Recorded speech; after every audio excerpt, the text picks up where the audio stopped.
Well, the first thing I thought was, I can fish all year round. And, as it turned out, that was technically true, but I was so busy that I did not get to fish very much.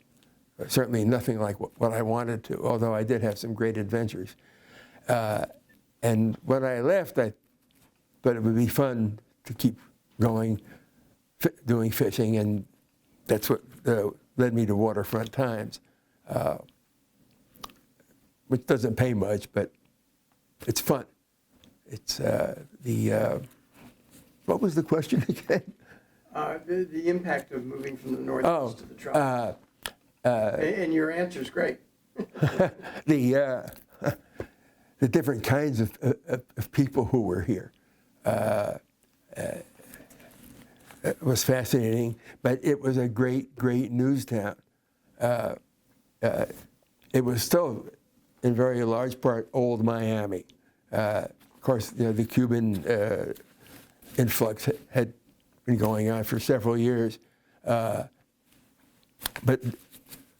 during that time, we had Mariel and other things. There were, it's hard to believe this, but there were people, all the Cubans dreamed of going back. There were all these little militias forming all over Miami, mainly, not too widespread in South Florida, with secret training camps in the Everglades. And they were fierce rivals. Everybody had their own plan for how they would go back and run Cuba. And they weren't just minor rivals. You and she and I were likely to try to kill each other. People got bombed. Their cars were bombed and legs blown off in these rivalries. It was insane, but it was also, for a reporter, fun.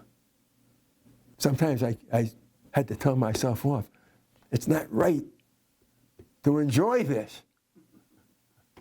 But I did, and there were the organized crime, killings, and other stuff. There were riots. We had riots. We used to have a riot every year, for God's sake. And I got to report these things and be in the middle of it. I got shot at. I smelled tear gas. And I guess it's hard for people who haven't had these experiences to imagine that this is enjoyable. But it was, Shame on me, but I really got a kick out of it. I covered disasters at sea, flying in a helicopter.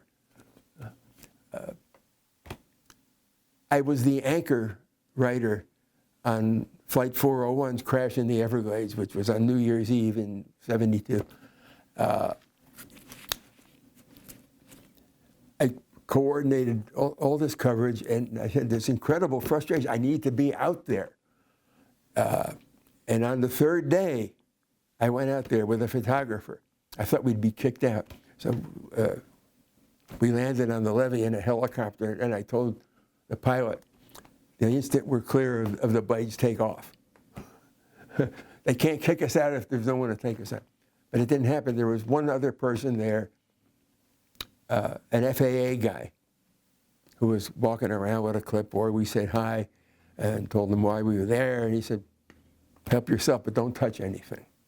So we were circling the wreckage field, quite large, and I discovered the last victim. There were 101, 102, and all had been accounted for but one. And I'm walking, and there she was. As I walked around, I waved to the FAA, I come over here. Wow. Why did nobody see her before? So this is something that sticks to me. But I covered the aftermath of a hurricane in Honduras, a terrible, terrible tragedy. Hurricane Fifi, '74. Entire little towns in the hills that were buried. by mudslides.